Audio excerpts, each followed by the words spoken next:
Hey, everybody. How are you? And welcome to Rasslin Radio, Carmela's Rasslin Radio, Relived. I'm here with my buddy Jeannie. Jeannie, it's so good to Hey. see you. You had a Oh, little bit thank of a you. rough week. Little Good bit to of a be rough seen. week. Yes. A Yeah. little. Yeah, A Jeannie had little. a kidney stone. A little He's in the kidney stone. hospital. Yeah. Yeah, and she's been out of work for a whole week, and everybody sends their love. Oh, And well, Bay thank you. I said to send you appreciate it. his love too. Everybody misses you when you're not here. Thank you. I Um, appreciate all the texts and calls and and we love messages from you. people. And We love it's you. just I'm just over this Matter of kidney fact, I stone sent thing. Nicholas a text too. I don't know if he told you, but I didn't get a No. chance to tell you. I sent him a text and told him how proud I am of the man he's become and how I Oh, love him so me much for being too. there for you. And he's my boy. And he Yeah. wrote back. I can't believe he actually wrote back. He did? He Oh, did. that's good. Yeah, because I'm usually he happy. gets all shy and like, Yeah, no, he said yeah. thank you and I love you too. So there. Oh, Anyway, that was good. good. Bay's not here tonight. Bay's girlfriend Coco, her family, tonight is going to be on Hulu. Her family was on the Cake Boss show. So the Oh, whole that's season right. dropped tonight. So if anybody wants to watch it, it's on Hulu. Um, and I forgot their names, darn it. But anyway, it's this season of Hulu. There's a guy and a girl and a mom, right? It's her and her brother and her mother, I think. No, her sister, her brother, and her mother. Or her sister, her husband, and her mother. But anyway, watch it. It'll be cool. Yeah. We have a very interesting guest today, but we're going to wait one more minute before we bring our guest back. We want to just kind of update you on everything that's going on. Bay would have had an announcement tonight, but obviously he's not here, so he can't. So next week we'll have Bay do his announcement. Um, but we just wanted to remind everybody that May 3rd, 2025, there's going to be a show at the 2300 Arena. It's going to be called One and Done.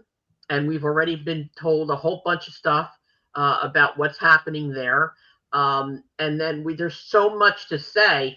And then in the morning, there's a WrestleCon. Jeannie, just jump in here. There's a WrestleCon in the morning and the Right. show at night. And then there's an after party Yes. so we're really excited about that. I know you are, Jeannie. And Uh, during the show, there's going to be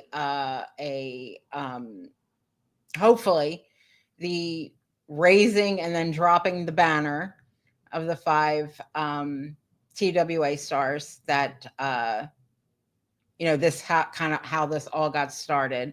I believe the last total I think we needed was like 290 some no, I signatures. think it's less than that now. Now, I think he said he just put something up on Facebook. I think he said Yeah.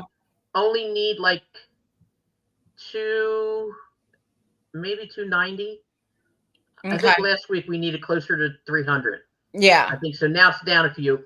But anyway, Bay always posts it when we post our show. So please sign. Like I said before, please have a friend sign. Anybody, your spouse, your children, somebody, just say, look, sign the damn thing and just do it. So those people are the late, great Larry Winters, Tony Stetson, Johnny Hotbody, DC Drake, and Joel Goodhart, all people who built and contributed incredibly to the TWA. Yeah. And some of the people that were announced there, Jeannie.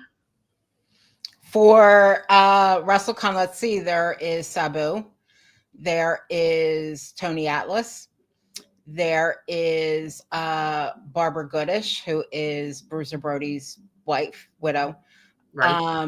There is what was announced last week was the host of the WrestleCon is going to be the one and only Bill Apter, The legend, yeah. the Yeah. legendary, and as well as all of the TWA stars.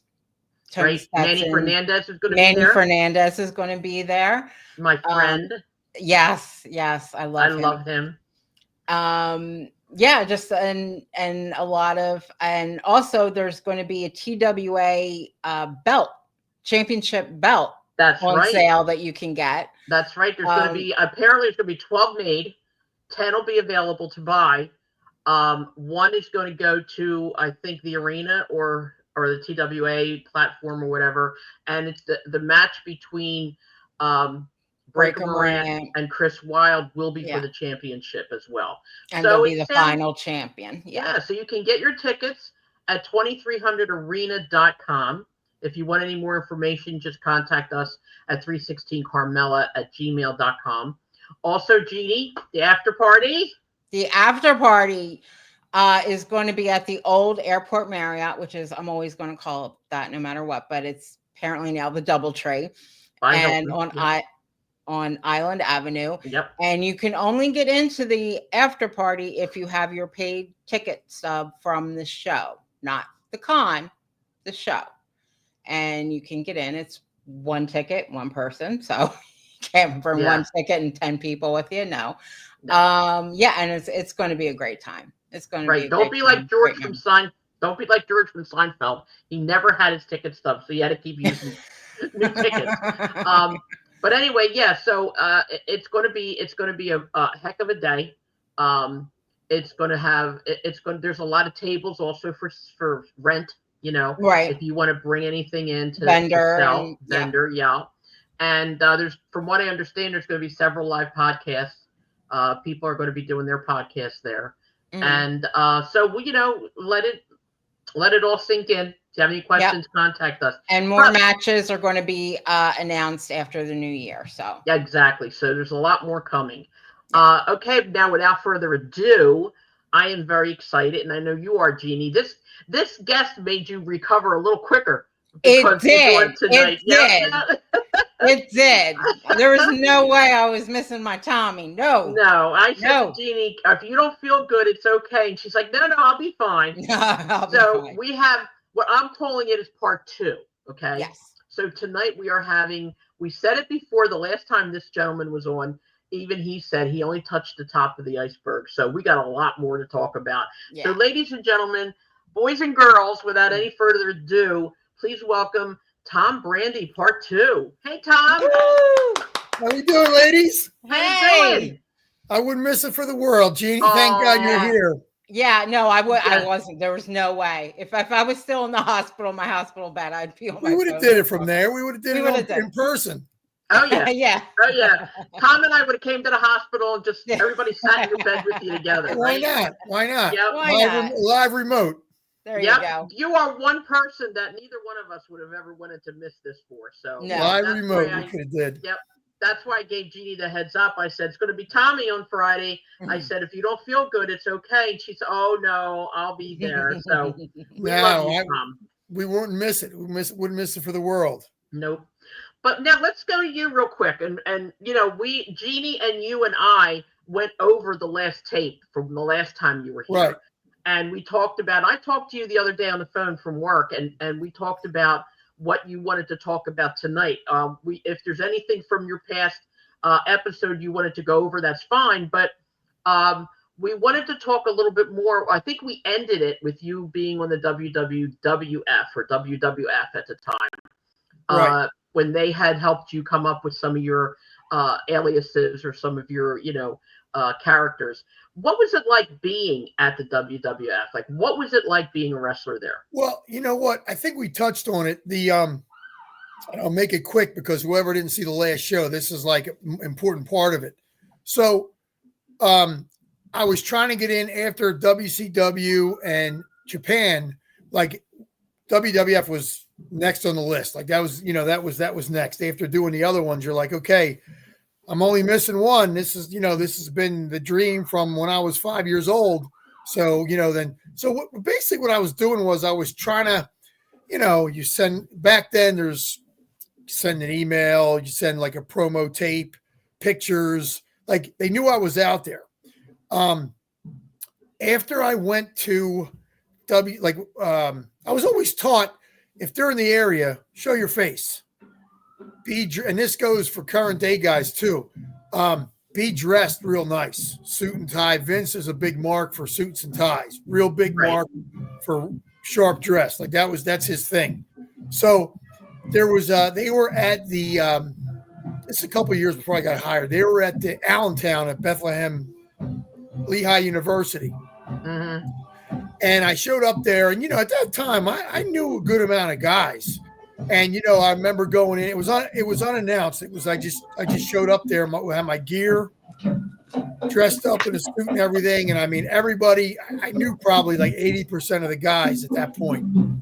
So they gave me a sight unseen dark match with Reno Riggins. And I love to see that match because it was a great match. He was a great wrestler. Mm-hmm. They put me with the right guy. And, back then they had their guys that tested the other guys out, like Brooklyn Brawler, Barry Horowitz, Reno Riggins. So I worked with him. Great match, back and forth. I love to have seen it, like even this many years later. So, you're typical, like, great job. We'll stay in touch with you. They were going to hire you like right then and there. You know what I mean? But at least it put me on the map that, again, they see you in their ring. They see you wrestle their guy. Anybody that I wanted to drop their name, like could recommend me, we already knew them. You know what I mean? Bam Bam Bigelow and, X-Pac and, one name after the other. Mm-hmm. So a couple of years went by, I think, and then stay in touch.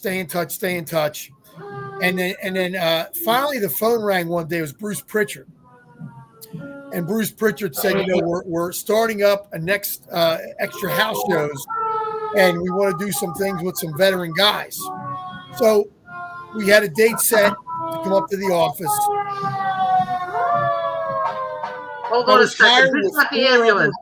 I was sorry, no, it's me. It's me. It's all right. It's not an ambulance. It's a fire truck with Santa on it going down. Oh, I'm sorry. My windows are shut, and there was Santa's a marching. doing a run-in. Santa's doing a run-in. Yeah.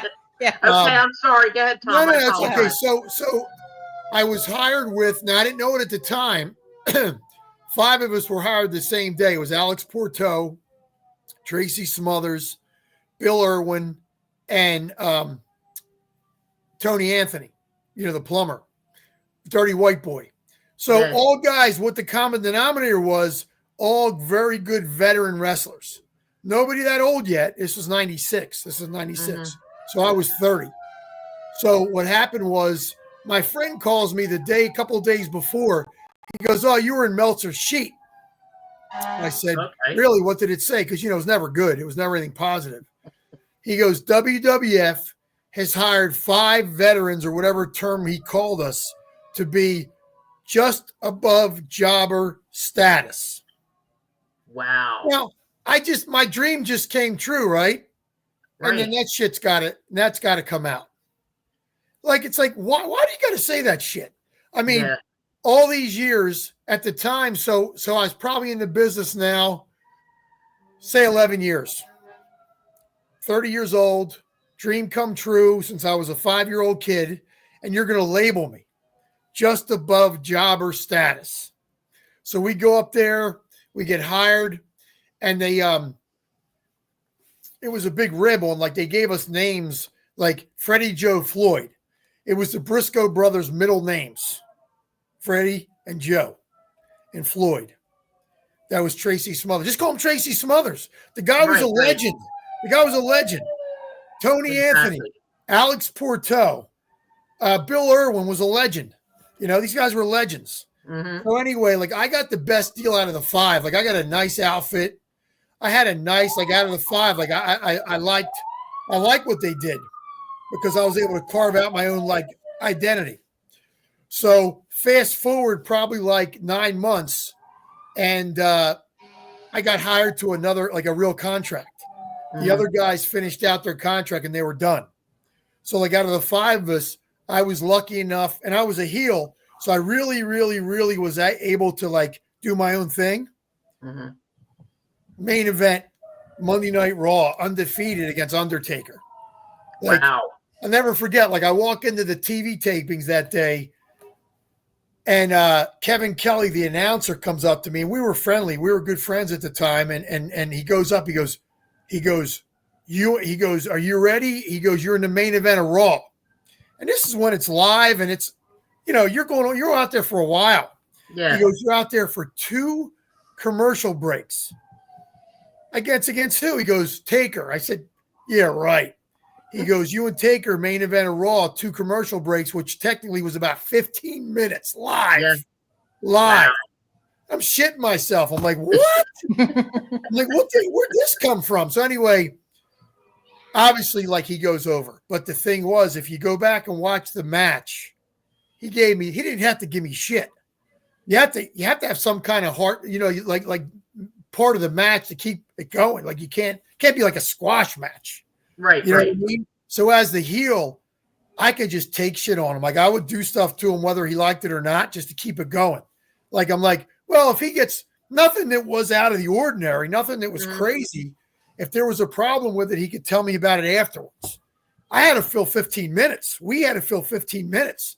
So, like, you go over the heart of the match, and obviously there's a lot of stuff that you have to add. So it couldn't have went any better. And for like a one-time match, first time ever, and then once it was over, I go through the curtain, and Vince is right there. Oh, Great wow. job, like the big like handshake, hug type thing, and great job. Like, what I wanted to prove was I belonged. I didn't want to go in there and, like, if you have nerves for me, they would end as soon as the bell rings. Like, my mom always called me a ham. She said, you're such a ham. And that goes with being a wrestler. You can't be a heel without being a ham.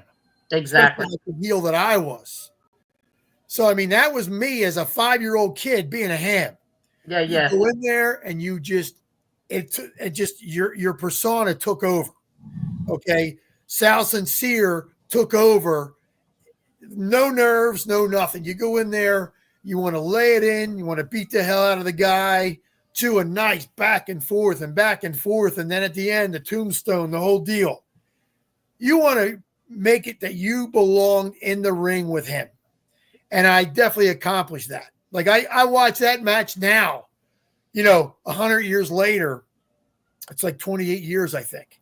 Yeah. 28 years later, and you're like, you know what? No remorse, no negativity, no regrets, nothing. Laid it all out on the line.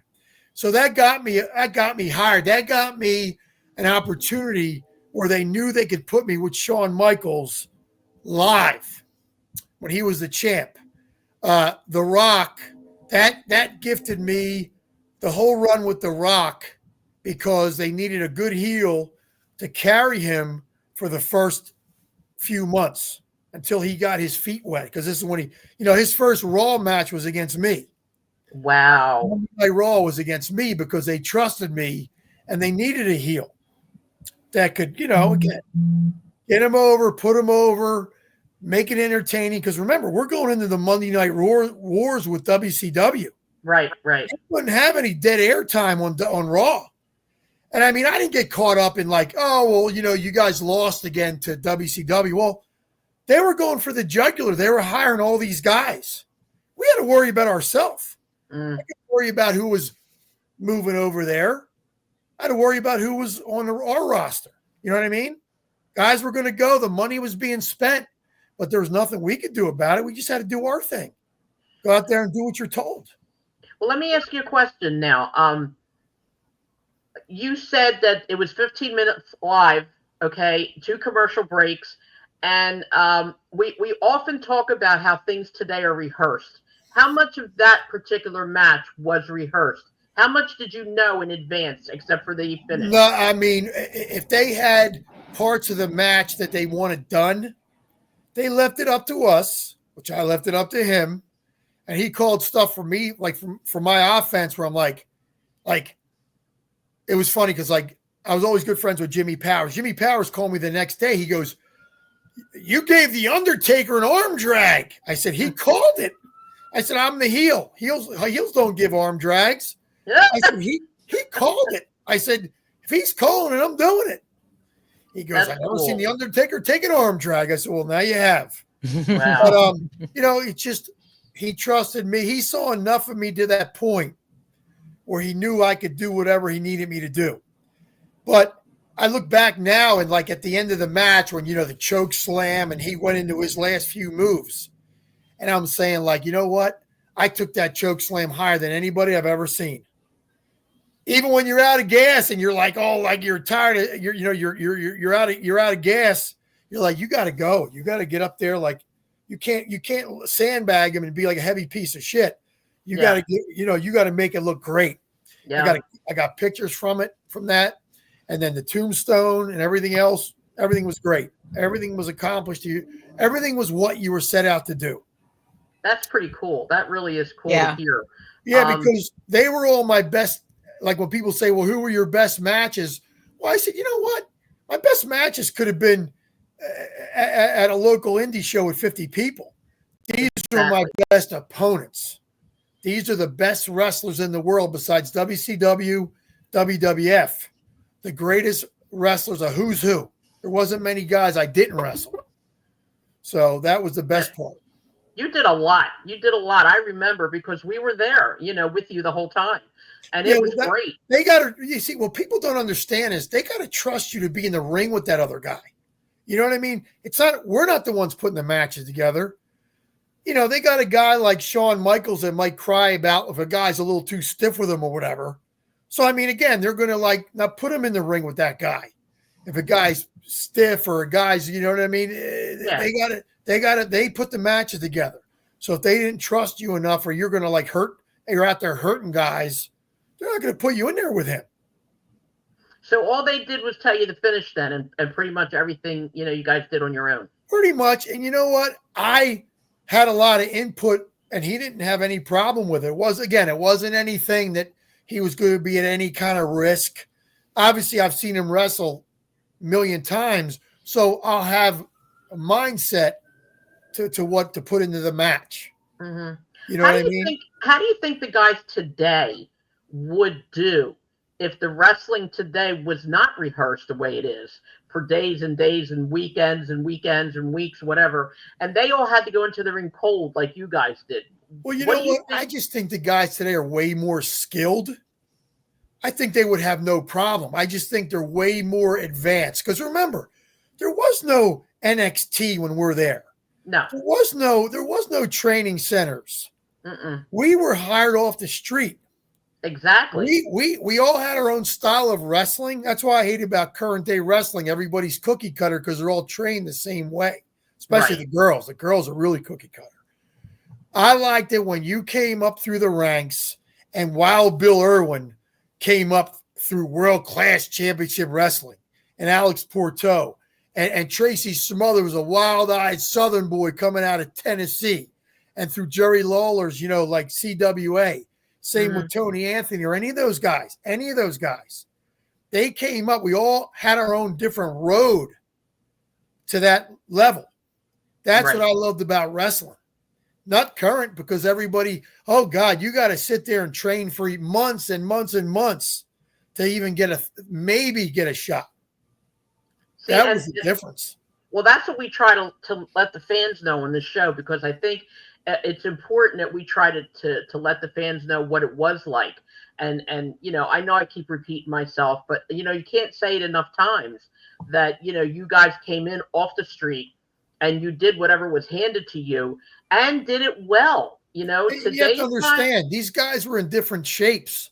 You didn't know, in other words, they drill you and down in NXT. They drill, and that's all they do 7 days a week. You're drilling, drills, cardio.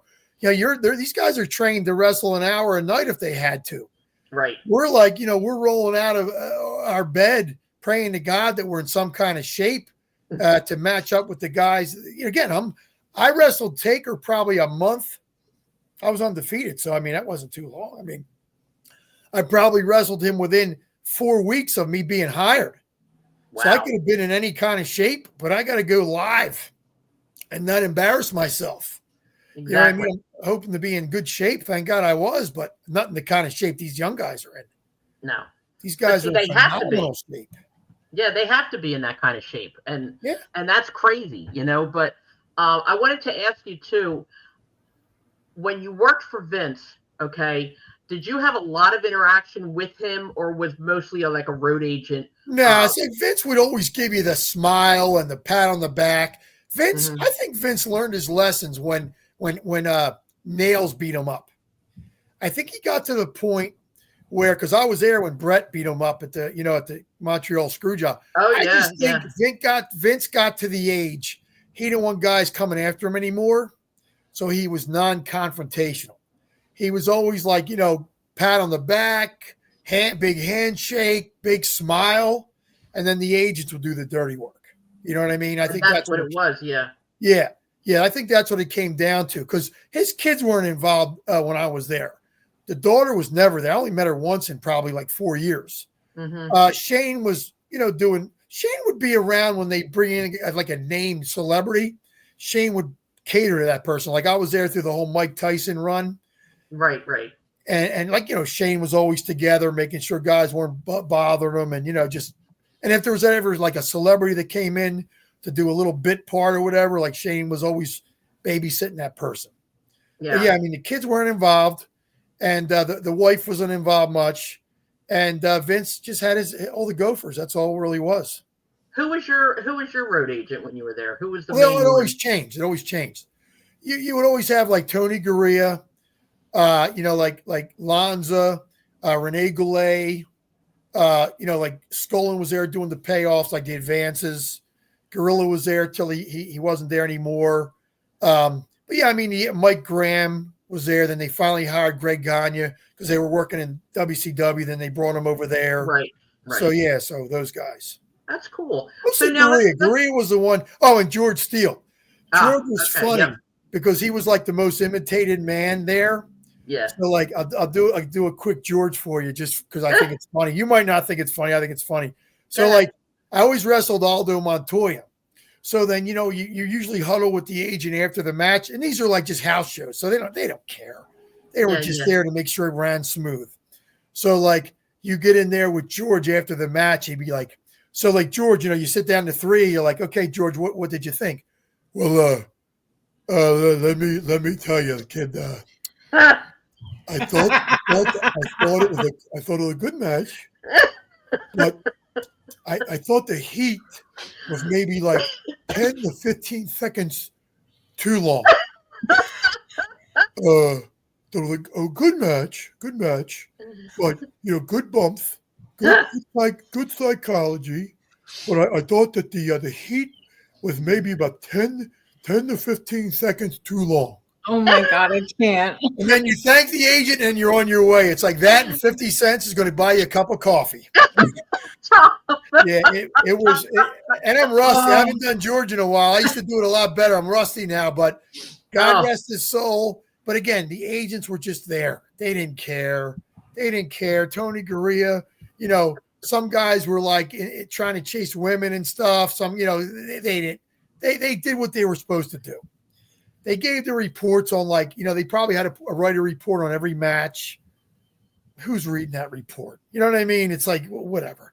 Yeah. They're there to babysit the show, make sure everything is running smooth and gets off, and the gate receipts and whatever financial, whatever they had to do, and move on to the next town. And that's it.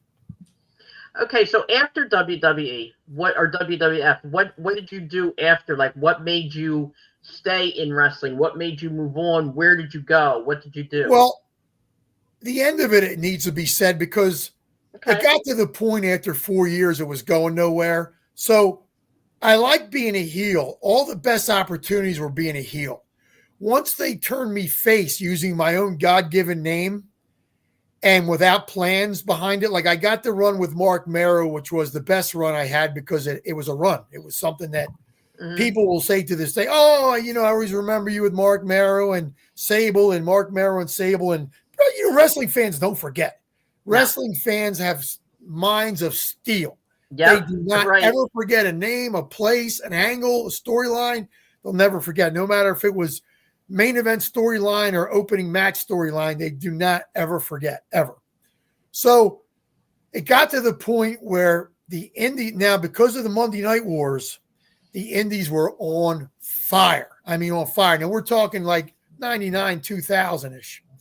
So like I was just wasting away. I mean, it was at the point where they were letting you, so they were getting wishy-washy. Sometimes they were letting their lower end talent take indie bookings just to give them something to do and, keep them off their butt, so to speak. Then a guy would get hurt on like an indie ring, then they wouldn't be able to take indie bookings. Then 6 months would go by, then they would. Then you would have to go through the office and book them so they got their rub off it. Okay. So I got to the point where like you had your base pay, you got a check from them every week. But I'm watching the business and it is on fire. And there's nothing worse when you're not part of it. When you're seeing red hot Monday Night Wars and you're seeing all your buddies on the indies run tons of shows. You're not on them either. So I had asked for my release a couple of times.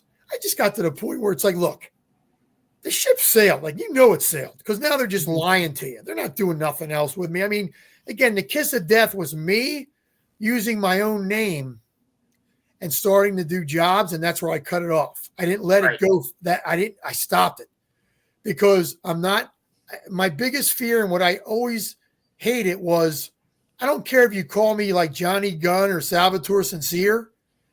You're not calling me Tom Brandi. I have too much pride. Right. I have too much pride to where you're on TV losing every week.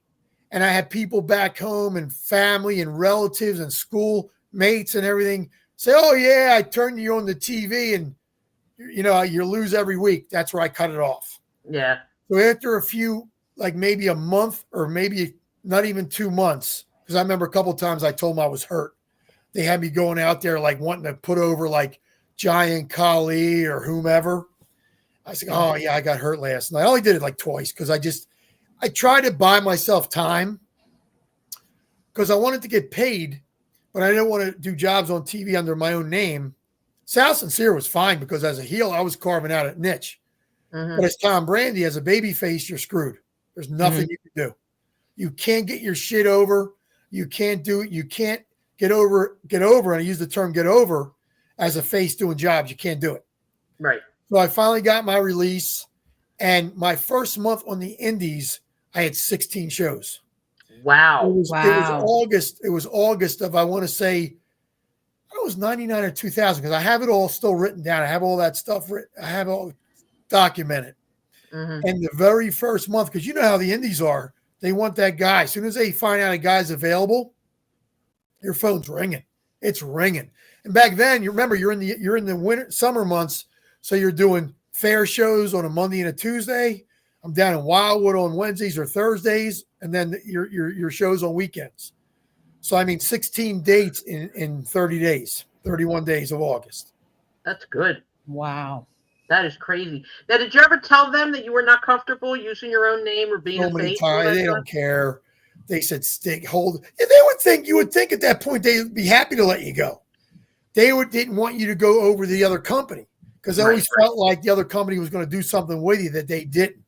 Right. They had enough respect in you to hire you and to keep you on the roster and pay you for all this time you weren't wrestling, but not enough to like give you a better character or a better storyline or angle just because they had a million other guys they're trying to babysit and the guys were bitching, complaining. And these are the high dollar guys that they had to keep happy. Yeah. You had to keep them happy. Everybody else, they didn't give a shit. From the middle on down, like that's why they like Al. I was there with Al Snow, and they didn't want to lose Al. That's when Al went to ECW on his own, carved out the big niche with a head. Right. Because Vince didn't create it, when Al went back over like a son of a bitch, went back to WWF, what do? They squash head because they didn't create it. They squashed it. Because they didn't create it. I'm surprised they didn't copyright Sal Sincere because usually they did that with everybody's name. So they did for a long time, and then they let it go. So in other words, all the characters, and that's how I was led to do the Patriot character down the road because all these characters are let go and after a while. Right. Because it's just a matter of just not re-upping it. Right. And then could be anybody could sign up and pay the money and copyright and take the trademark of the name. Right. After so much time. That's true. Yeah. But that's like, I feel bad about that because I know, you've always had potential. I mean, even now, Jeannie and I saw you not too long ago. We were very impressed with how you wrestle, and you hopefully you'll give us when you go back to wrestling again. You'll give us your schedule and we can air it. I think that would be definitely. Great. Yeah, I think because you people know need what? to see it. Like I always come to the conclusion, you can't be bitter. Like I'm very lucky that I was able to go to like WCW on my own merit without any kind of like nepotism or knowing anybody. Right. And then, like all Japan and WWF on my own merit without knowing anybody or being buddies and best buddies and with, like the political side of it. Right. I was hired everywhere on my God-given ability, and that was it. So like, again, nobody was doing me any favors. I didn't get, I wasn't given a belt because of who, my family member was or a family member was or anything else. Right. So you earned it on your own. And I look around the business and so many guys didn't get that opportunity that were very good at great wrestlers. Like, you had Mike Kalu on here. Mike was always a guy that belonged there, just never pursued it. Mike was as good as anybody. Oh, yeah. And you always wish you could rewrite history, but Mike always chose the route of a family man with a real job because wrestling could never give him a stable opportunity. Well, that's true. But he chose that path. The path he chose with no regrets gave him, he's been married all these years. He, with his wife, 2 beautiful kids, a family, never ever didn't have a real job. Right. And that's the route he chose. And then he just always did indie wrestling and still does because again, because again, if he walked away from a real job, a lot of those bills wouldn't have got paid waiting for wrestling money to pay it. Exactly. So, and that's another thing that we talk about too, because these, big names, Seth Rollins and Roman Reigns and, Dean Ambrose and Bryan Danielson and stuff. Yeah, that wrestling pays their way all the way around. Yeah. But that's not, it's the little handful. You know what I mean? It doesn't. Yeah, and you know what else? I look at it another way too. Like when you look at when you look at other sports and you have like, say, an NFL team and they have 53 players and then they have a practice squad. You're just happy to be on the roster. There's only one, like I'll use the Eagles, for example. I know Jeannie's a fan. There's only one Jalen Hurts. Yeah. There's only one A.J. Brown, and there's only one, again. Saquon. But that's my point. Yeah. Well, guess what? They have all these other guys on that active roster. So when they hand out those Super Bowl rings this year, every guy gets one. Yep. That's the point. I was happy to be on the roster for an extended period of time and get the second contract when all these other guys didn't get a second contract. Right. So again, you got to be happy with what you were given. Well, I wanted to just say something about the rings. People complain all the time when children get participation trophies in sports and stuff like that. That's what the Super Bowl's doing. How did you just said it? People that are on the roster don't even play ever still get a ring. So that's the same thing as a participation trophy. They're part of the team because guess what? There's all the guys that got cut that aren't part of the team. Mm-hmm. So like the whole participation trophy, I went through all that with the kids when they were young. See, what people don't, they like to make that argument, but there's a reason for it. And the reason is this is when kids are very, very, very young. Yeah. You want to give them that trophy because they're very young to get them excited to come back for the following season. Exactly. They put that trophy, and I'm all for it because I went through it with my both sons. They went through it. We still have everything up on their dressers in their rooms, whether it was 6 years old or when they went to like Pop Warner and they went to Disney World to play football and high school to play football. Mm-hmm. If you give it to them as a remembrance, as a reminder, not because they signed up and they participated, because they actually played, and you want them to be motivated to play the following year and the following year. Exactly. That's my argument. There's nothing wrong with that. There's nothing wrong with that. No, but these people, the same people that are complaining and creeping out about that, look at the Super Bowl. People who don't even play get participation rings and trophies. So shut up, okay? I know. All right. Anyway, let's go back to wrestling. Now, tell us. I get aggravated sometimes. Tell us. You said you were with WCW, WWE, or WWF. You went to Japan. Out of all those different organizations that you went to, what was your comparison? Let's say to them. What was your favorite? Well, it starts with politics. Starts Okay. with you can't get around the politics. Right. Can't get around it. Like you always hate it to like God forbid you look at a guy the wrong way, like you don't want to go around like having a bad attitude or like have a problem with a finish because you're on thin. There's so many guys on thin ice as it is, and it's no different now. I mean, look, it's even thinner ice because you have all these guys in NXT that are just as good as the guys in the big roster that they could be gone tomorrow. And they're not bringing you back. They're not bringing you back. There's very few that go back. If you go to AEW or NWA or whatever, it is what it is. But it starts at NXT, working on a low scale, making not big money yet. You could piss somebody off there and never, ever, ever, ever get looked at ever again. You may never get to the big roster. There's a lot of guys that don't make it past NXT.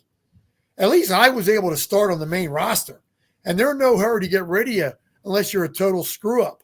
Right. Which thank God, like the guys I was with, nobody was. Everybody pretty much, again, if a guy's on drugs or whatever, it's going to come out eventually. You're going to be gone eventually. But the bottom line was it starts earlier now.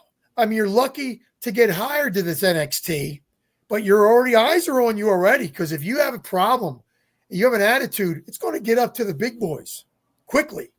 These guys that are these stooges in NXT, believe me, they got to fill out reports too. They're going to let the Triple H know or whomever know, you know what, this kid's a good kid, but he's got a bad attitude. Yeah, yeah. So you already got eyes on you.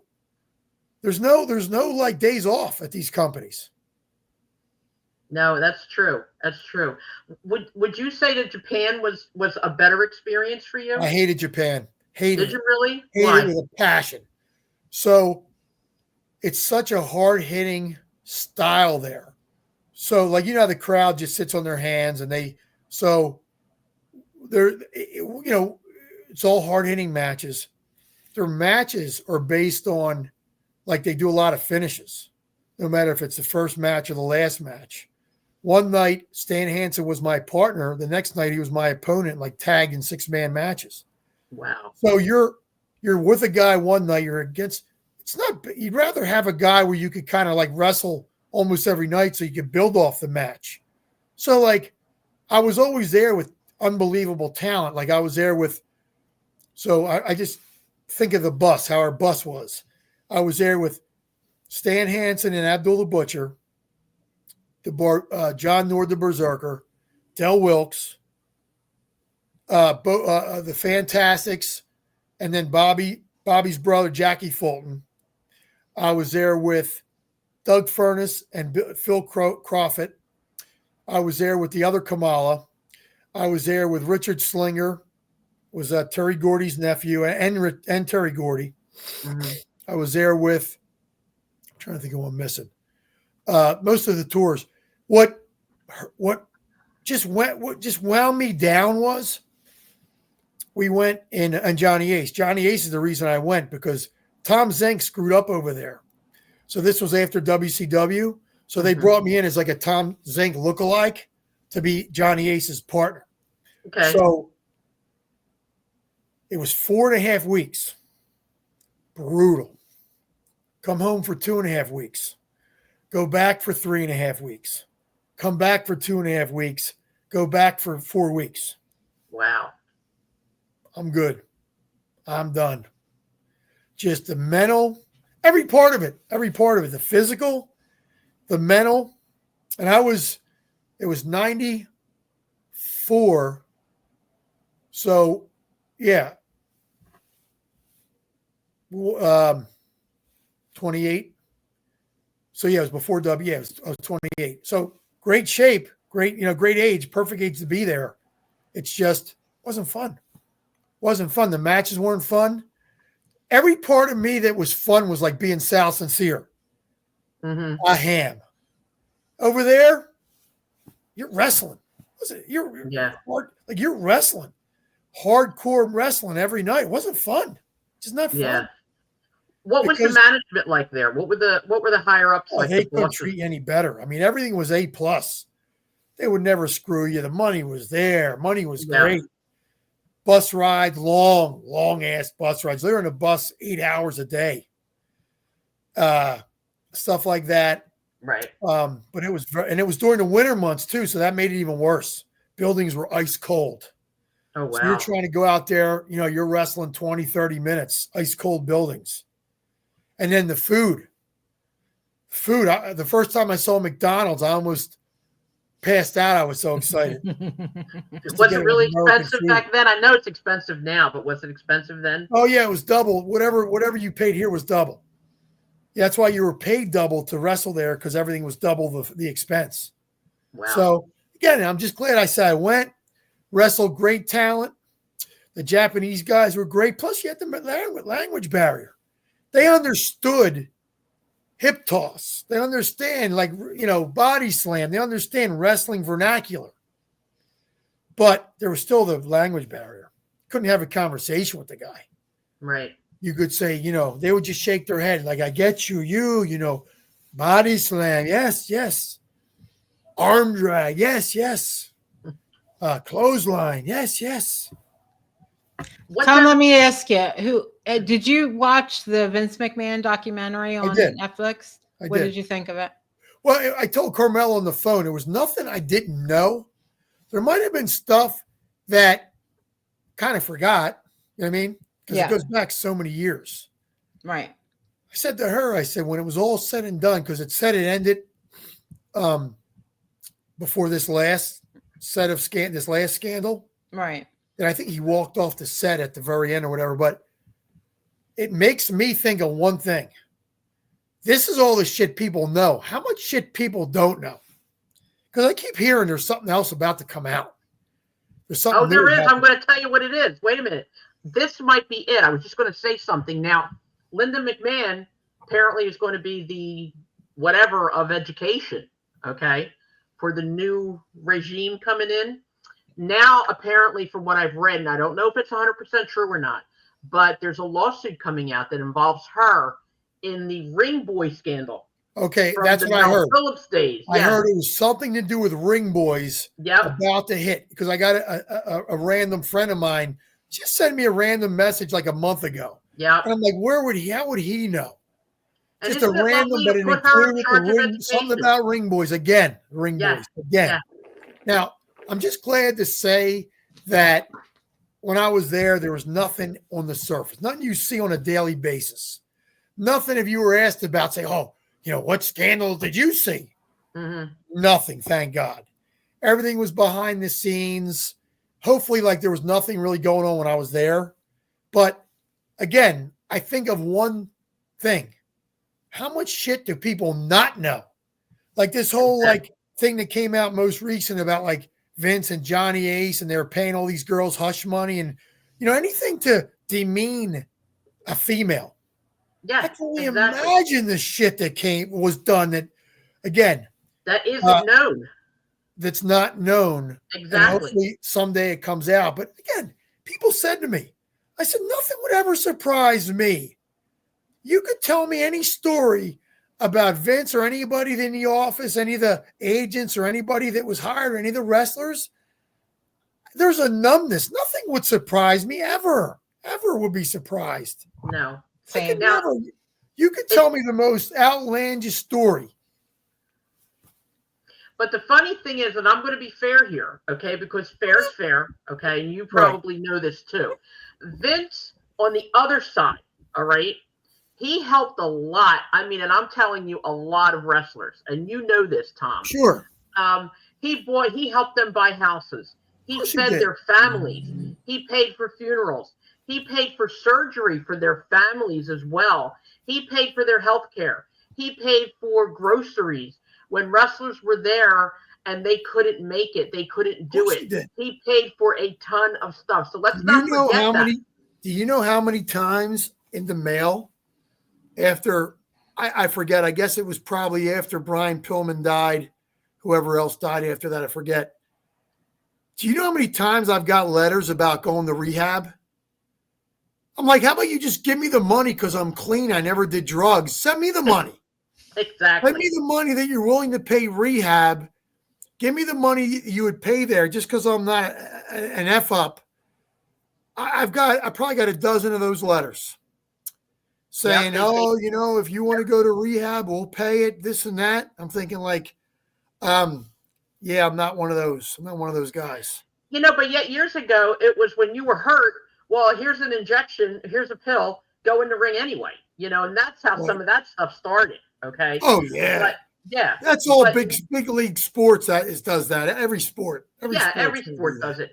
But now, like I said, now that this is all happening, it's kind of like saying taking somebody who's an alcoholic and putting them in charge of not giving out alcohol. You know what I'm saying? So you got somebody who's now involved in a lawsuit about young boys, in charge of education. I don't know if I'm just stupid, or does that not make sense? No, nothing makes sense. None of it makes sense. It doesn't. Now, like you said, when I was there all the time. Tommy, you know this. Jeannie, you know this. I was at so many matches, so many nights, so many years, so many weekends. Okay. Yeah. When I started having babies and all that, no, I didn't go as much as I did, but I never stopped being involved. Okay. Right. Like you said, I never saw what went on in the back. No, I did not. Okay. Right. To me, I never saw it, but that doesn't mean I didn't hear it. Like Tony Atlas said in the Mr. McMahon thing, that Pat Patterson used to go walk right by him and grab him all the time. Yeah, well, Tony's always funny anyway. So you never know with Tony. But like with Patterson, it was almost like he would go in there and, he would cock watch, but he knew what he couldn't do. Couldn't cross the line, right? He would always be happy when guys were getting changed around and not trying to hide it. And then with Pat, I never felt comfortable with Pat because you always felt like, because he had so much control, like he had a big say in that office. Yeah. And you always felt like, well, I always want to be respectful to the guy. Again, that's when you're always on that thin ice about, well, I don't want somebody to say I got a bad attitude. I don't want somebody to say like I looked at him cross-eyed or was it, like a prick to him or not nice to him or whatever else. But with like Tony, again, Tony always tells you the funny side of it. But with Patterson, it was very uneasy. Like, thank God he had a boyfriend. Yeah. Thank God he was like he's so much older. But you know what? There's been so many Pat Patterson in the wrestling business. You tread lightly. You don't know what to expect. Yeah, exactly. There are guys in Memphis. There's been plenty of guys in Memphis that have a name that people know to do the same thing. Yeah. Well, see, that's why, like, I think a lot of this stuff is coming out now, because years ago, when you were strong-armed, and like people that started out in wrestling like you did off the street and starving and this and that, you kind of like were like, I got to do whatever they tell me to do in order to make this money to try and support my family, to try, and that's how some of the things got started. Well, if you want the money, if you want the match, well, let's talk, but. Go ahead, Tommy. They have the control of the pencil. Yep. Doesn't have anything to do with how big you are, strong, tan, good looking, ugly, fat. It doesn't matter. That pencil, that stroke of the pencil has all the control. And that's why you're worried. You're like thinking like, you know what? Be respectful. Don't like, give them a hard time about a finish. Don't do this. Don't give them a reason to treat you unfairly or try and make a example of you. And exactly, you're on thin ice. You're on thin ice. It doesn't matter if you have a guaranteed contract. It doesn't matter if you're in the middle of an angle. You still can like turn them on the drop of a dime to turn on you. And that's always the case in wrestling. Right. When somebody's telling somebody else who's winning and who's losing, you got to sit there and always look over your shoulder. Yeah. And you always got to say, okay. You always got to say, yeah, I get it. All right, I'll do it. All right, I'll do it. And that brings us, again, I'm going to bring this up to what happened with Owen Hart. Okay. That came up during the Mr. McMahon thing as well. And everybody's got their own opinion. I'm no different. I have an opinion. Doesn't mean it's right or wrong. It's an opinion. All right. But in my opinion, okay, people knew that that gadget was not good. Okay. People knew that that, whatever you call it, with the held the chain or the release wasn't properly put together. Right. It released too quickly once or twice before that day. Okay. Right. Now, my opinion, before, talking to you and all this, like, my opinion would have been, no, I'm not doing it. I'll quit. I'm not doing it. I got a family at home. I'm not jumping 80 feet in the air if I don't know that this is fixed. But again, in the same token, I wasn't Owen. I wasn't in that situation. Okay. I don't know how that actually went down. It's scary as hell. Okay. That something like that could happen. But again, like you're saying, a lot of times people are intimidated enough to say yes all the time, or they're concerned about their families. If I leave here, if I get fired, then what am I going to do? And don't forget, Tom, a lot of the wrestlers, that's all they know how to do. That's all they know how to do. Yeah. And they're suffering now for it because the contracts are over, the lights have dimmed, and now what do? Thank you. Exactly. Vince ain't sending no paychecks out. You might get a little royalty check once or twice a year. He's not making anybody rich. No, unless again, you're a Roman Reigns or like I said, a Seth Rollins or whatever. And it upsets me. It really does, because again, people don't know. They don't know all this stuff. They don't realize what actually still goes on, in wrestling. And it's sad and it's scary. And, again, people have families. So sometimes people are willing to go above and beyond what they would normally do. And that's the sad part, because, again, you make the money, big money, like in short periods. And a lot of the guys just blew through it. Yeah. My generation was better than the generation before me. And I believe the current day guys are even, that much better. Mm-hmm. They have financial advisors and all this stuff. I really feel like so many guys are in so much better shape than they were 10 and 20 years ago. Absolutely. Because back then there was nobody to help them out, to tell them what to do. Back then, whatever money they made, just like today, and if you get a salary, it's like, all right, well, I got to pay my mortgage, my rent, my food, my this, my that. It's complicated and it's hard, and it's getting harder and harder. Like the people that are in the wrestling today that are in the smaller cards still aren't making a lot of money. They're just not. Now, I always wondered, like when I see the companies like NWA and some of these TNA, and like, it's all this glitz and glamour and, I'm on TV. Like, you look at, I could be on Facebook and have some of those wrestlers on my Facebook page. And like, again, watch tonight, TNA, watch tonight, NWA, blah, blah, blah, blah, blah, which is great because that wasn't around X amount of years ago. So at least it's given a place for these people to work, but it's almost like a lot of people will never get another job because they work there. Exactly. Like they might see a guy in NWA and like look at him as like a certain type wrestler where he's in a box and he can't be a different character or a different gimmick or a different whatever. So Vince is look at a guy and he'll say, yeah, he's good. So it's almost like you're better being the great unknown than being a guy that they've seen wrestle 30 times on NWA, because it's almost like now they've seen your best. Right. Maybe your best isn't attractive, enough. Exactly. I want to ask your opinion on today's indie shows. Now, I'll let Jeannie take this over because Jeannie is an indie freak. She loves indie shows, and I get it. I do. I've been to several. Well, I like some indie shows. I've been to some indie shows where it was god awful from beginning to end. It was just not good wrestling.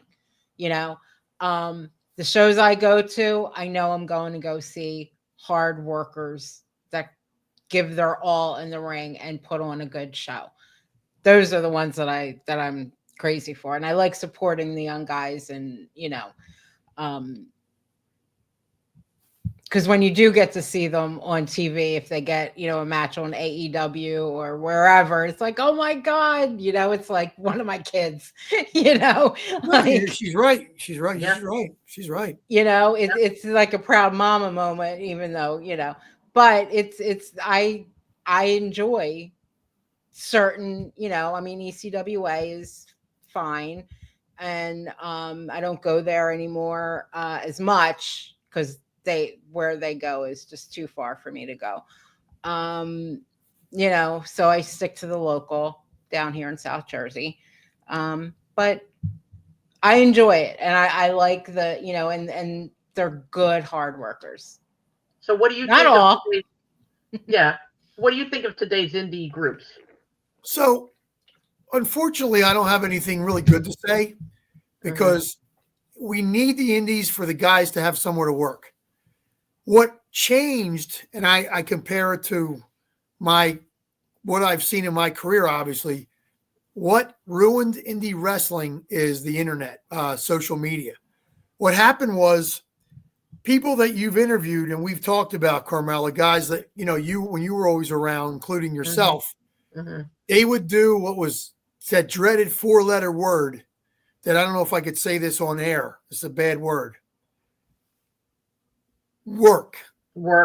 I knew you were going to say that. Work. Yep. So the indies now will post on Facebook 20 times a day. The same people see it.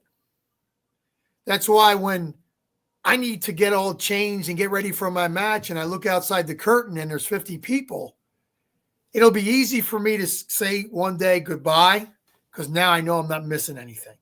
Right. I came up in a time with that dreaded 4-letter word. You had to put the work in to draw crowds, and they did, and you guys did, and these other guys did. The guys I came up with, again, and this goes all the way up to probably a good, say, 10 years ago. People would put the work in where you actually went out and did work around town. You got sponsors. You got people, like even if you got, like, say, a teacher involved in the show and all the kids came to see the teacher get thrown around, or like, again, not every show's in a high school. There's very few shows in high schools now. Hanging posters, flyers, promoting to get like 300 people was a bad crowd then. 300 people now is like filling the freaking Spectrum. Yeah, it is. Filling the Wells Fargo Center. Yeah. Jeannie goes to this building in Gloucester, New Jersey. And I told the one kid, I worked for one of the three, like at the time, there's 3 guys in there running it. I don't know who's there now. The one kid that used me, I said to him, he asked for my advice and I gave it to him. I said, get the F out of this building. I said, cardinal sin number 1, Wrestling 101 tells you the number 1 rule, never share a building with another promotion. Ever. Share a building with another promotion. He still runs it. He still gets 15, 20 people. And why'd you ask for my advice? Find a building. Find your own building. Get your own license. Get your own insurance. You want to be called a promoter, then be a promoter. Right. Do the work. Put the time in. Not just so you could film it and then go post it on your Facebook or YouTube page. Because you're paying to play. You're not making money. You're paying to play. You're not a promoter. You're a mark. That's all you are. See, and that's a good point you made, because there are people who are fan promoters. And I've said this before on the show. If you're going to promote, you got to be a promoter. If you're going to be a fan, you shouldn't promote. It's just the two don't mix. All right. The other thing. No, go ahead. No, I was going to say, because I was a promoter. All right. As well as all this other stuff years ago. And it's a thin line to cross, because I've always been a fan and I will always be a fan. I love wrestling. I always have. We all do. Okay. But when you're promoting and you put the numbers out there, if the numbers aren't right, you got to bite the bullet, man. You got to either say, look, I'm putting out my life savings, or I'm cutting this off. Yep. Period. Yep. And a lot of people who are fans don't get that, and they don't want to do it. The other thing is, and this is, again, I look at the big picture. I look at my life experiences compared to current day, and I even say to myself, what's the difference? Like, I'll quiz myself, and I'll try and figure it out on my own. The other difference was this. There was an incredible talent base years ago that doesn't exist anymore.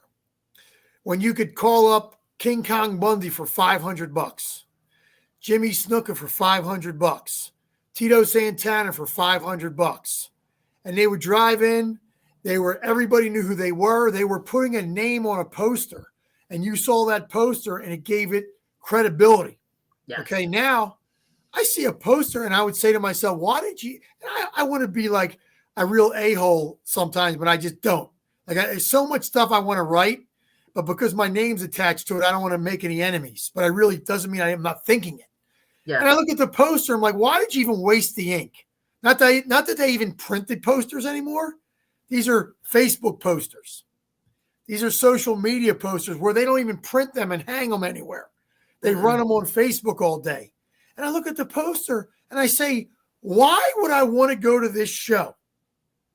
You got guys that are wearing T-shirts. They're 130 pounds, soaking wet, but they're on the poster because they wrestle for that company. I came up in a time, and like everything else, everything changes. You look at a poster, and a low-budget show would at least give you that one legendary name that still got in the ring. Right. The problem is they're all gone. There's not one left. And these were guys that were way above me, way better than me. And you know, again, I could rattle these names off, Carmela and Jeannie. You know every one of them because they made a show legitimate. They made a show where it would draw 500 on its own just because of who was on it, that one legendary name, and the promoter was out there hustling and working the town, promoting like a wild man to get people in the seats. And that's everything that doesn't happen anymore. Well, I know, Tom, you sent me a message. It was an old poster of Carmela and Joel's old show. Yeah, when they sent it to me, I sent it to you guys. Yeah, and it was, and I forgot about it. Well, I didn't actually get to go to the show because I had to babysit Celeste. But anyway, I'm sorry. Yeah. But it was a Monday night. Yep. And you guys drew, and it was in what was that? The Valley Forge show? Yeah, that was way before Monday Night Raw. Yep. And that was a time when the building, you know, Carmela and Joel and Paul wanted to run there, and that's the time they gave them. Right. And we're going to make it work. I mean, you know, that's when you go out and tell all your family and friends to be there. And that's when you promote it. And obviously, like, you would say, well, yeah, weekend would be better. Well, guess what? That's when the promoter's got to worry about what the room rental cost is because there's a budget. Exactly. Okay. We're not going to pay $3,000 for a Friday when we're going to get a Monday for $500. Exactly. This is what comes into being a promoter. It's a long list of things that people can't do now, and they don't do now, and they won't do now. Yep. That's the difference. Yep, exactly. And see, that's the issue. The issue is that when you start, like today, as an example, being a promoter today is very, very difficult because, like you said, there's not even any longer. There's not even that one big name anymore. You know, What are you going to do? Put on a bunch of young people just coming into the business and then maybe try to get Seth Rollins for $25,000 or $50,000. Well, you got a guy. I'll give you an example. Okay, Matt. First of all, with these companies, it's tough to get a guy that can do indies. First of all. Yep, exactly. They're contracted out. The flavor of the month right now is like a guy like Dolph Ziggler or like Matt Riddle. Okay. Okay. Yep. Then you book them for $5 or $10,000, not $500, 5,000 or 10,000. Then and you draw 100 and 200. Don't think that they can't still have a lousy turnout just because they think that name is going to draw 1 million people. It's not. Exactly. It comes down to that dreaded 4-letter word again that we've been talking about. Yep. Well, Carmela, you're the one giving Dolph Ziggler $10,000, and you just went out and rented out the convention center in King of Prussia, and you drew 100 people. Guess what? What? Everybody's getting money except you. You know how many times that happened to us? I remember, please, I don't even want to go into it, but I remember shows that we put out a ton of money for. And part of the reason that we got out of the wrestling at the time was because we were on the verge of losing our house. We were, putting out, and Paul and I were putting out 2/3 of the money because that was what the partnership, the way it was set up. and we never made 2/3 of anything because we never made any money. You know what I mean? Yeah, well, this is what I'm And saying. And that's when stuff was affordable. That's when, I mean, yeah, you had to fly in Abdul the Butcher and Bruiser Brody. But again, you didn't have to, you chose to use those guys on that certain show, other Right. guys on other certain shows. Right. Remember, Right. we're all still fans. We're marks. We're all marks, whether you're in the stands, in the ring. I always say the wrestlers are the biggest marks of all. Oh We're yeah. putting Yeah. our You're right. bodies on the line. I've been doing this 39 years. I'm the biggest mark you're ever going to meet. I'm the biggest mark you're ever going to meet because now I'm getting older. My body hurts nonstop because I was the biggest mark out there. Not the one in the stands. They're the smart marks. The ones putting their body and their money on the line are the other ones. Exactly. We're all marks. We're all marks.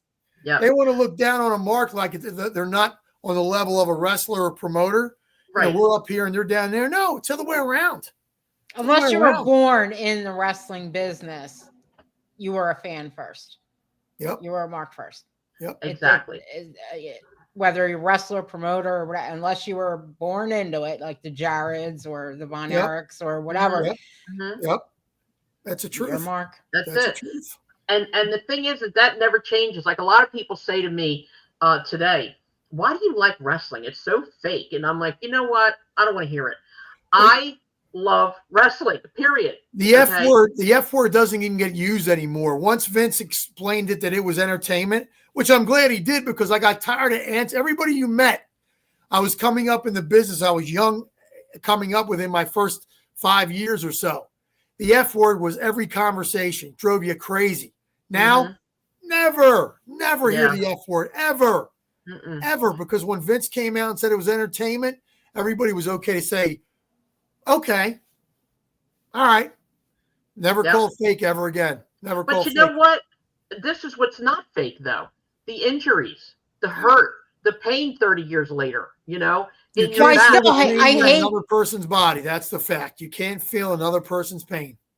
I hate when anybody says, but it's fake. No, I'm sorry. Fuck you.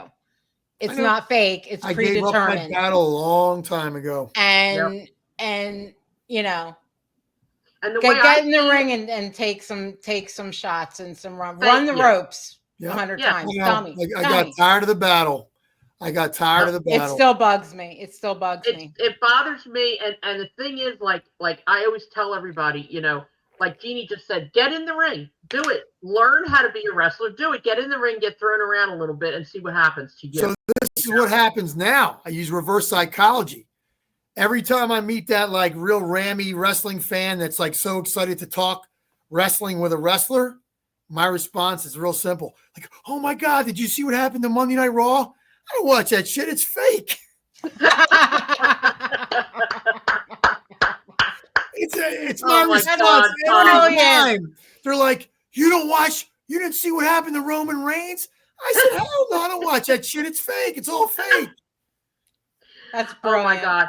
But you know what's funny? And like as an example, saying that how much you like something, like you said, you still like it. At my job, we're decorating for Christmas. Everybody's decorating their desk or whatever. Everybody has, girls and guys, all the Santa Clauses and the lights and the trees and everything's beautiful. And then we're going to be judged on it, right? What do? I cut out a bunch of wrestlers that I like, okay? Cut out Santa Claus hats, put the hat, glue it onto the wrestler, and put that up all over my desk. Why not? So my desk is I better be one of them. You better yes, you're definitely one of them. I better be one of them. Yeah, but I mean, I don't care. Everybody looks at me and they're like, "Are you kidding me?" There's nothing wrong with it. There's nothing wrong with it. She did the same thing for Thanksgiving. Nothing wrong with the hand turkeys or whatever. You made hand turkeys into wrestlers. My turkey was a wrestler with a championship belt. That's right. I drew my hand on the wall or on the glass, and I put a belt.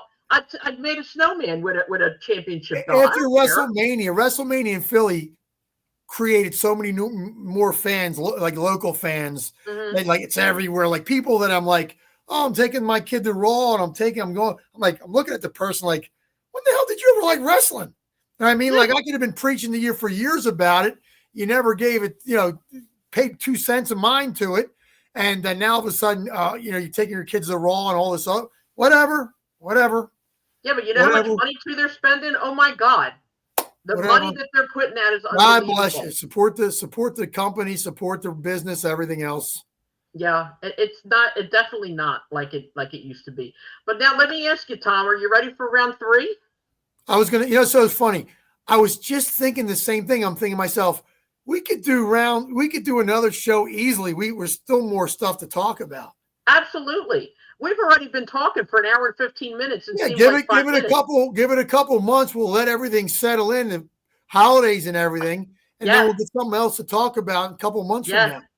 Because you're doing a good job. From when we did the first one, you didn't really have a lot of people locked in yet.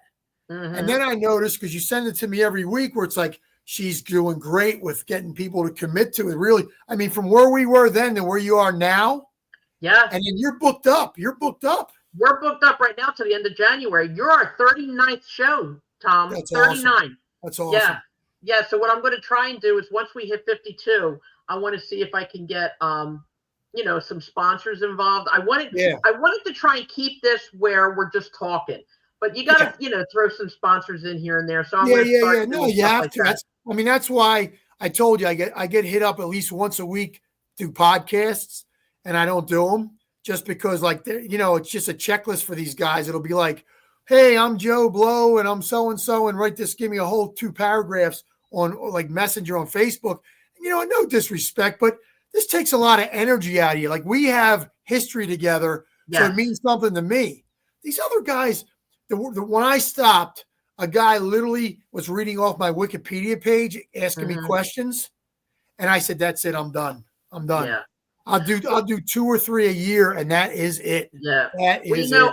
I got to tell you, Tom, Jeannie and I, when you first agreed to do the podcast, and then you wanted to come back and do another one, Jeannie and I were literally beside ourselves. I mean, it's an honor, literally an honor to have you here. Because we have history. I don't have history with these other people. We have history to where we can relate back on a story or a situation or whatever. And we know the people involved. We know each other's families involved. We know all that. And we hung out together for how many years? We were at the same the back history together, doesn't go away. I mean, even though we saw each other at that show over in the spring, but that doesn't change what happened 30 years ago, 25 years ago. No. And those memories are still clear. Exactly. And you know what? Even though if I don't see you for 10 years, does that mean that now I don't know you for 50 years? I only know you for 40 years? That doesn't make any sense to me. But, to me, no matter what happens, you're always going to be my friend. And I'm always going to know you for 40, 50, 60 years. No doubt. And I don't have this connection with other people. With other people. It's all randoms. It's all new random people. And that's why we do the show, for people like you. Yep. And I'm going to ask you now, and I'm going to ask you when we sign off, if you know of anybody else who wants to, anybody that you mentioned tonight, even if you're still talking to them, I would love so much to have a lot of old school guys on. Like we had, Definitely. I'm going to ask Davey O'Hannon to come back too. Well, I mentioned Mario to you. He would be a great one. I contacted him, but he didn't answer yet. I tried. He just buried his cousin. So I know. Yeah. All right. And we're going to get Manny Fernandez to come back too. Manny, I'll tell you, Manny was one of the best too. I mean, Manny's great. We lived together in Puerto Rico. Guy. Yeah, we lived together in Puerto Rico. Wow. Yeah. Did you really? Great Any good stories there? Oh God, yeah. Manny was great. Manny, Manny was great. Manny was such a what a great person in the business. Just what he said that really stuck in my head? He said to me, wrestling was not my life, it was my living. Yeah. And a lot of wrestlers, wrestling was their life. But Manny put it all into perspective. And when he said that, I thought about it. I said, okay. But he said to me, when I asked him about doing the show, he said to me, his top priority was to give props, to talk about the people who were his mentors, to talk about the people who he enjoyed time with or who helped him. He mentioned you. He mentioned Glenn Osborne. He mentioned a lot of people. And that was something crazy to me because he was the raging bull. He was this crazy nut in the ring. Yep. But yet to hear him say that I really don't want to talk about me. I want to talk about the people who mentored me, the people who were better than me. And I'm like, Manny, come on. And he's like, no, really, that's what I want to talk about. So you want to build up the foundation see, from where he came from and how he Yep. got where he got.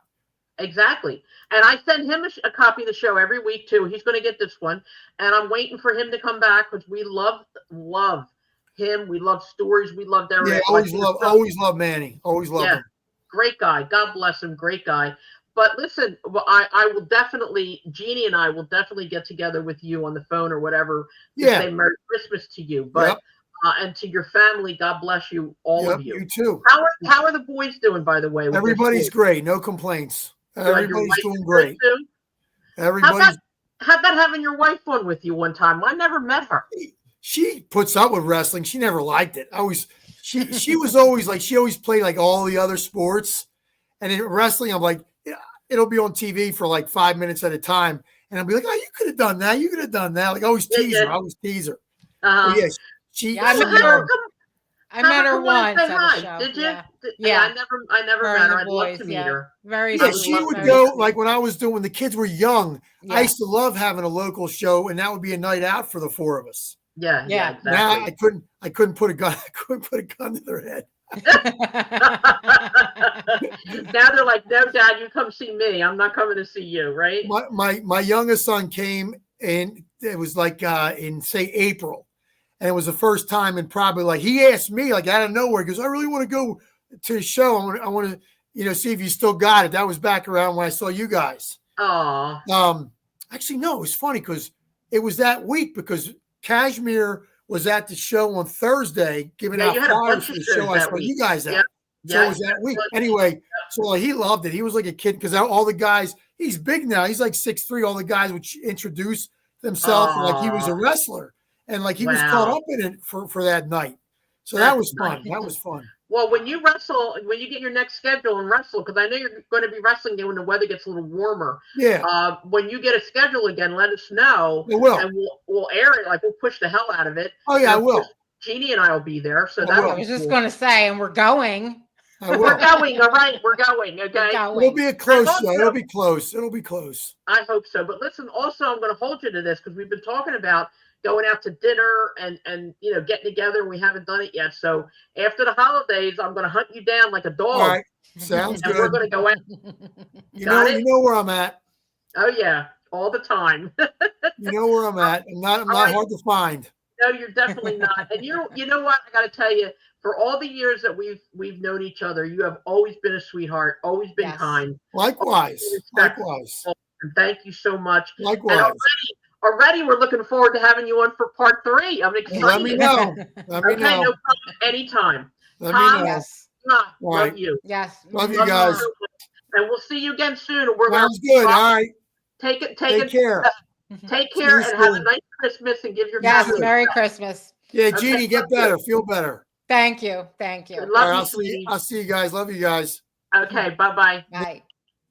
What a show. What a great show. How do you not be in love with Tom Brandi? I love him. It's impossible. It's impossible. I love him. And you know what? When he was young, and it's funny, when he was younger, he did remind me of Tom Zenk a little bit. He could have been almost like a double for Tom Zenk. Yeah. He was great. And I'm gonna pick his brain about some people that he's still keeping in touch with, because I want to have them on. And it's going to be great because I want to have maybe him and a couple of people that he was wrestling over the years. I think that would be good too. Yeah. But anyway, we're going to go, and Jeannie, I'll probably drop this tonight at some point.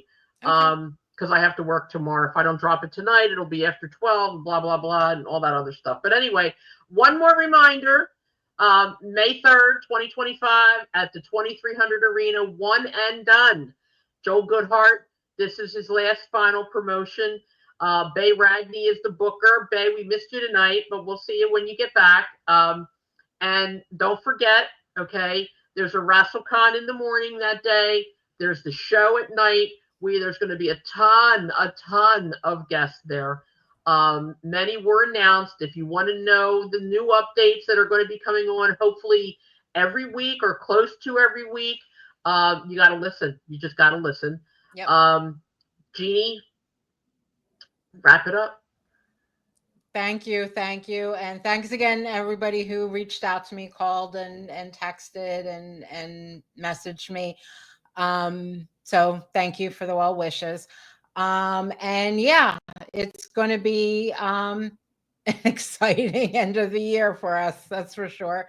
And I definitely have to go lay down because my back is where my I'm kidney sorry. is hurting. So Well, I you definitely have to go lay down. Go and get some rest. I'm going to drop this. Yeah. I'm going to go watch SmackDown. But I love you, and I'll be in touch. I love you okay? too. And you go get rest, and I we will will. talk again soon. All right, Yes. everybody, have a good night. Love you. Yes. See you next week. See you next.